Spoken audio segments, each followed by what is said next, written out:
To start off with, I need to apologize. And that's because I've been a bit vague when I've been talking about meditation.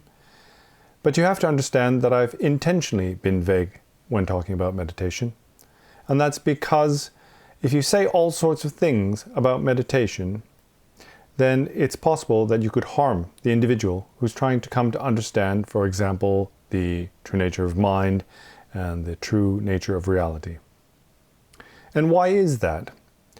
Well, the reason is that we have this tendency to fabricate, especially in meditation. And so, if you make suggestions to people, then in their meditation sessions, they will try to fabricate some kind of semblance of that thing you've suggested.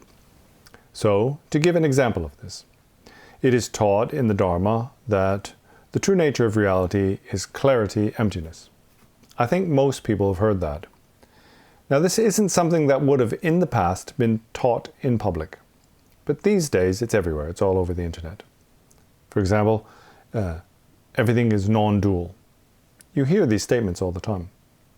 And so what a student will do is they will take that teaching, those few words they've heard, they'll take them, and when they meditate, they'll try to create this semblance or this visualization, this fabrication of what they've heard.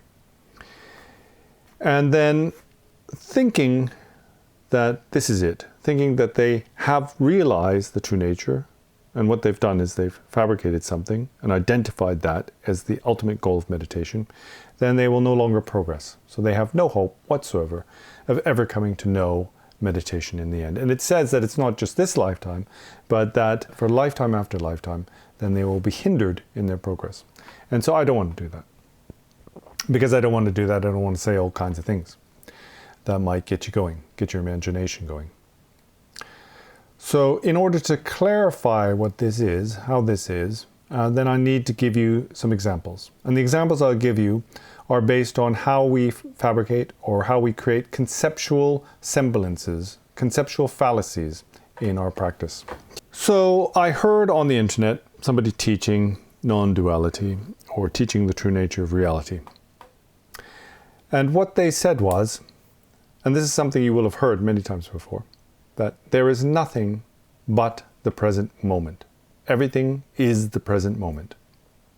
Now that's a statement most of you have heard. And in fact, most people believe this. I suggest that that's a trite belief, because the way we act, how we talk, doesn't reflect this understanding that everything is the present moment. But whatever. We've heard it before. You can identify with what I'm saying. Everything is the present moment. So this meditation teacher then proceeded to teach meditation. And so he said, okay, you sit there. And then when the mind wanders off, then you bring your mind back and rest in the present moment. So my question to you is, can you see the contradiction there? The meditation teacher has started off by saying, there is nothing other than the present moment. But in the meditation instruction, he asks you to bring the mind back, to return it back to the present moment. So my question to you is, if there is nothing but the present moment, why would you need to bring your mind back to the present moment? Because logically, there's no other place for your mind to be. Is that not correct? Now, of course, at this point, generally what people say will be something like, yes, but I got carried away with thought. Now, I can accept that. That still doesn't explain how getting carried away with thoughts is not the present moment. And so then another question will arise after that. For example, well, what is it to be carried away with thoughts? When you're carried away with thoughts, does that mean your mind is no longer in the present moment, which is the only moment there is? Now, this is an example because this is how you come to understand non-duality and how you come to awakening. It's by removing these conceptual fallacies, these mistaken ideas. I'll give you another one. So there's a meditation teacher online. Not only is he a meditation teacher, but he claims to be a sort of grandmaster of Tai Chi or something like that, and have miraculous powers. He claims to have miraculous powers. And he was giving a meditation instruction, and at the beginning he said, well, it's quite obvious. The mind doesn't think in words, it thinks in pictures. Okay, so that's clear to you. His statement is very clear. The mind only thinks in pictures. Then he gave a meditation instruction after that. His meditation instruction was, you sit there, close your eyes, and there'll be some movement in the darkness.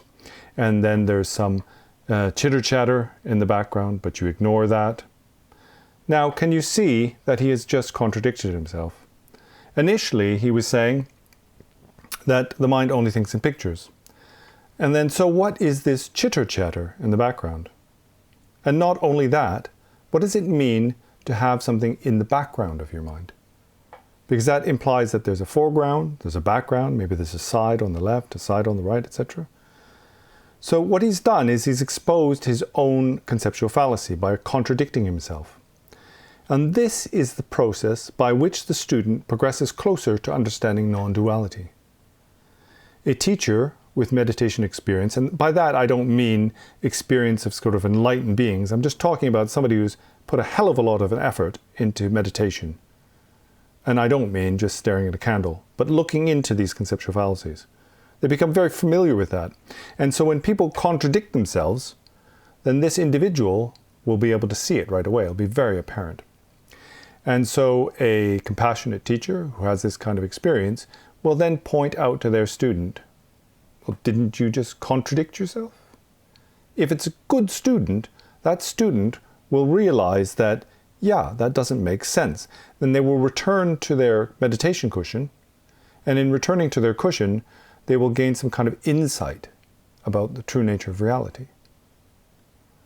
A bad student, however, will just get angry. They'll think that you're making fun of them. They'll think that you're just trying to make them look stupid. They'll get angry, and they might even never talk to you again.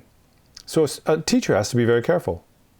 But a teacher also has to be very brave, because that teacher needs to point these things out in order to help the student progress. It's the only way. But it isn't pleasant, and it's likely to offend someone. So many teachers won't do it, because they don't want to risk that. Somebody becoming angry is very bad for them, especially if they're getting angry with their teacher. It's seen to be a very negative thing, especially in Tibetan Buddhism. So anyway, what I wanted to do here was to give you an idea of what it means to disassemble our conceptual fallacies, or to recognize our conceptual imputations. Now, this mind that becomes completely free of these fallacies and imputations is the non-dual awareness. And what non-dual awareness is not is just understanding a trite concept like there is no time, there is no self, everything is non-dual. If I say to you, everything is non-dual, how has that benefited you? Has it in any way broken down your conceptual fallacies? Well, probably not. In fact, when I say to you something like everything is non-dual, what you will do, most likely, is that you will create a conceptual fallacy in order to accommodate that situation. You'll try to think a way in which you can believe that to be true. And then clinging onto that conceptual fallacy, you'll make that into your meditation, and then you can spend years and years and years meditating on this fallacy that will, in the end, will not get you anywhere. It will not improve your understanding or gain you realization and awakening. So I hope that was more clear. And my sincere wish is that you should come to understand these things.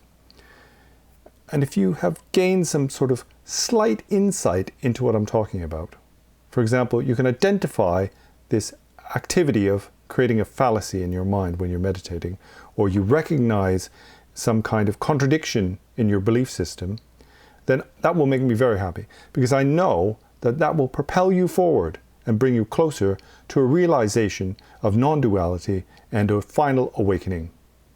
Okay? Thank you very much.